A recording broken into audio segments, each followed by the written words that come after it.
it's Plumber Tom. Don't forget to check in the comments below for a link where you can find additional resources like practice tests and courses that you can take. Your support helps me to be able to create more great content. Thanks for watching.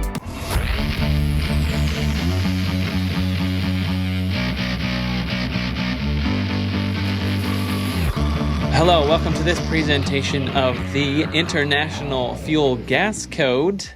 My name is Thomas, and in this presentation, I'm going to introduce you to this book. I will be teaching from the 2024 edition of the International Fuel Gas Code. But as with the other codes, there are always going to be modifications from one edition to the next, but for the most part, it's about the same information. So if you're dealing with an older copy, 21, 18, whatever you've got, most of this is going to be applicable, and I'd like to help this book to make sense to you. Now, I'm going to be presenting from the perspective of a plumber, and plumbers very much need to know about fuel gas. This is one book that we will go in pretty deep. The International Fuel Gas Code is very closely related with the other code books that plumbers should know, including the International Plumbing Code and the International Mechanical Code. If you install a water heater, you're going to be dealing with code requirements from all three of those books, and you'll need to know what to do from each of those. Now, the Fuel Gas Code book obviously deals specifically with gas, the use of gas. Well, let's just get into it and see what this book is all about. If you have your code book, I invite you to use it, follow along as we go through these presentations. But if you don't have one yet, you do have the option to go to iccsafe.org. This is the International Code Council website, and you can access those codes for free. Let me show you how to do that. Once you come to their websites, you'll see across the top there's a menu and this word that says codes.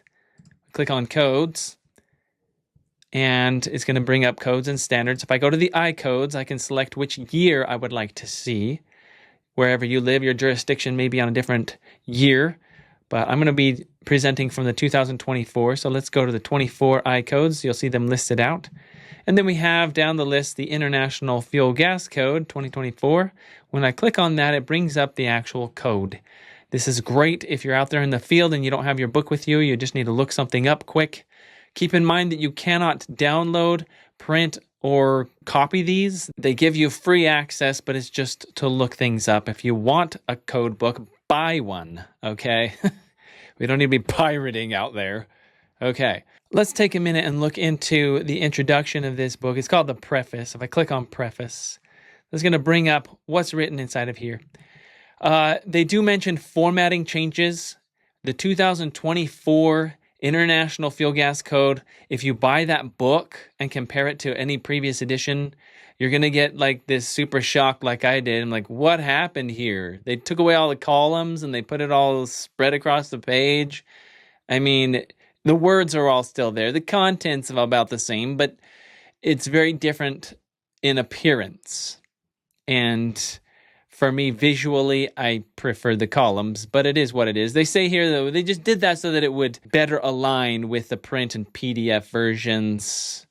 There they give their little reasoning. Now, how do you know what's different within the codes? This is a unique feature in the 2024. They've added QR codes into the printed text so that wherever there's a change from the previous editions, it will give you that indication. You can scan that and it will show you exactly what those changes are. You'll see a screen that has all the words highlighted in blue that are different.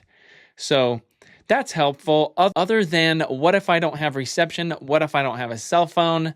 I'd kind of like to know the differences. I personally feel it was better back when you could see. They used to have like a bar in the margins and you could tell what was what, but there still is a way for you to know what the changes are, and if you want to, then do scan the QR code. Otherwise, regardless of knowing what the changes are, like what's written there is the requirements, so we can go off of that and we're fine, right? Keep in mind that as with all of the other codes, the italicized terms are going to refer back to Chapter 2. So just like the International Plumbing Code, the International Mechanical Code, Chapter 2 is going to give us the terms, the definitions, that we need to know to fully understand the International Fuel Gas Code book and requirements. So when you see an italicized word, it's easy to go back to Chapter 2 if you don't understand what those words are and get a better understanding so that you know what this is talking about. Let's peek into the introduction to the International Fuel Gas Code. It says the International Fuel Gas Code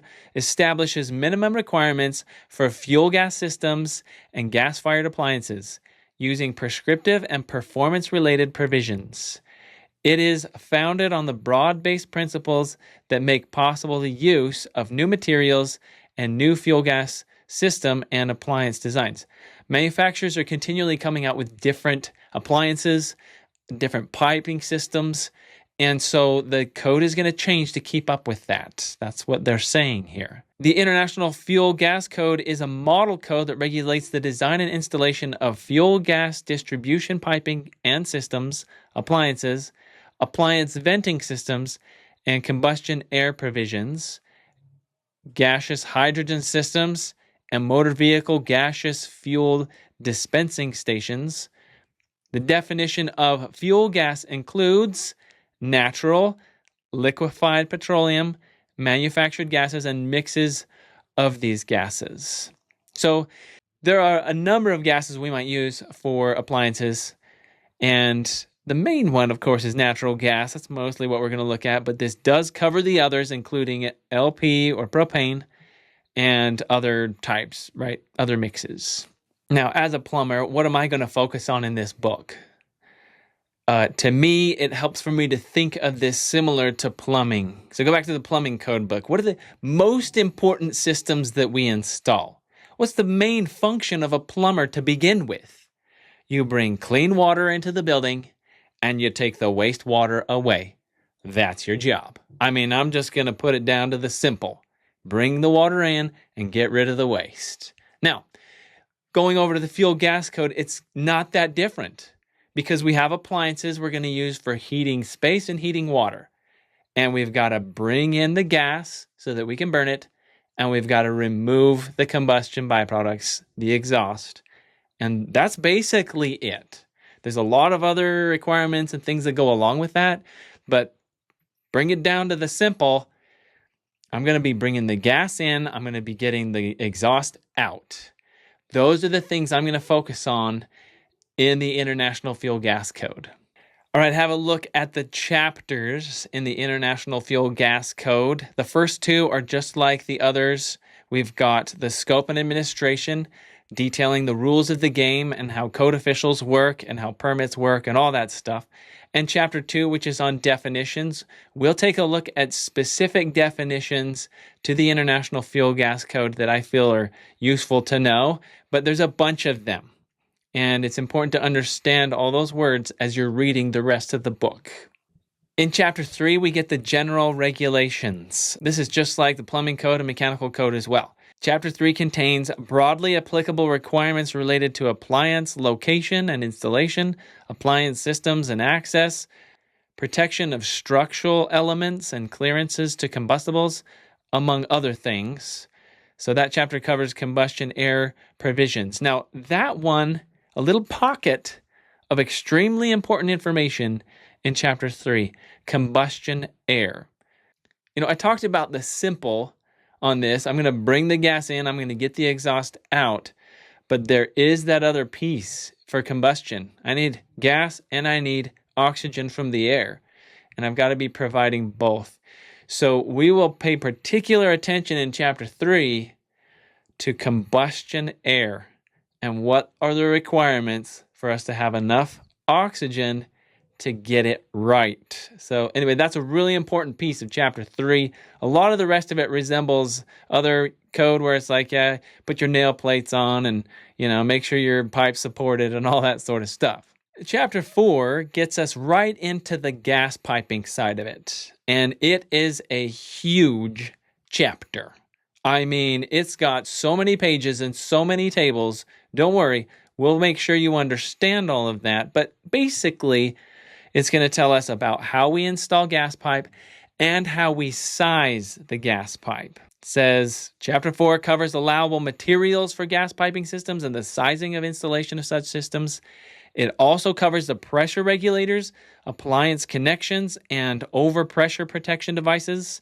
Gas piping systems are sized to supply the maximum demand while maintaining the supply pressure necessary for safe operation of appliances served. That's a great summary of gas pipe sizing, which is, if you just break that down, you have to supply enough gas so that all of the appliances can be going full blast at the same time. Because if that happens and they're all trying to do that, you got to have enough gas there to do it. Chapter 5 is all about chimneys and vents. Now we're getting rid of those combustion byproducts, the exhaust. It says Chapter 5 regulates the design, construction, installation, maintenance, repair, and approval of chimneys, vents, venting systems, and their connections to gas-fired appliances. Properly designed chimneys, vents, and venting systems are necessary to conduct to the outdoors the gases produced by combustion of fuels in appliances. The provisions of this chapter are intended to minimize the hazards associated with high temperatures. We don't want the building to burn down, right? And potentially toxic and corrosive combustion gases, carbon monoxide, and other lethal gases that are contained in the exhaust. We got to get those safely out of the building. This chapter addresses all of the factory-built and site-built chimneys, vents, and venting systems used to vent all types and categories of appliances. If you don't understand that, hang tight. I'll make sure to explain categories and vent types to you as we study Chapter 5. It also addresses direct vent appliances, integral vent appliances, sidewall mechanically vented appliances, and exhaust hoods that convey combustion byproducts from the cooking and other process appliances. So yeah, anywhere we're trying to get that exhaust out of the building from any type of appliance, we're going to cover that in Chapter 5. Now, the rest of this, I'm not going to spend a whole lot of time on. But just know, Chapter 6 goes over specific appliances. Chapter 7, gaseous hydrogen systems. Chapter 8, reference standards. There are some appendixes in the end of the book that are useful. So, I hope you look forward to the study of the International Fuel Gas Code. If you're going to be a plumber, and if you're going to be a good one, you want to know what's in this book. And if you want to know what's in this book, step 1, buy one. Actually have a physical copy of the book because you're going to need it. And you can use it on your state test, so if you're going to use it, get to know it now. Join me as we study, follow along, and get to know your book, and make sure that you understand what's in here. It's going to make you a better plumber. It's going to make you a better professional. It's going to make you more successful when you understand the International Fuel Gas Code. Let's study it together.